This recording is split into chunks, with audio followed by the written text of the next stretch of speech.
সংযুক্ত আরব আমিরাতের Sharjah cricket স্টেডিয়ামে ইতিহাস গড়ল নেপাল।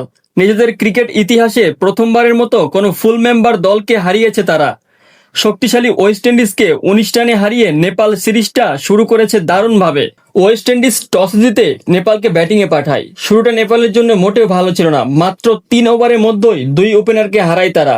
তবে অধিনায়ক রোহিত পাউদেল 38 এবং কুশল মল্লা 30 রান ধীরস্থির ব্যাটিং করে দলকে টেনে নেন। শেষ দিকে দ্রুত রান তুলতে ব্যর্থ হলেও নেপাল নির্ধারিত 20 ওভারে সংগ্রহ করে 148 রান 8 উইকেটে।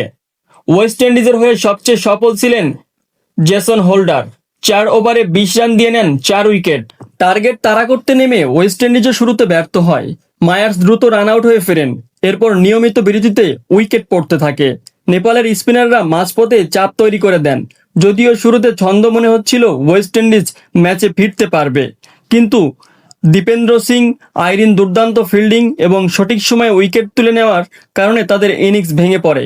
শেষ পর্যন্ত 20 ওভারে তারা 129 রান 9 উইকেটের বিনিময়ে করতে পারে।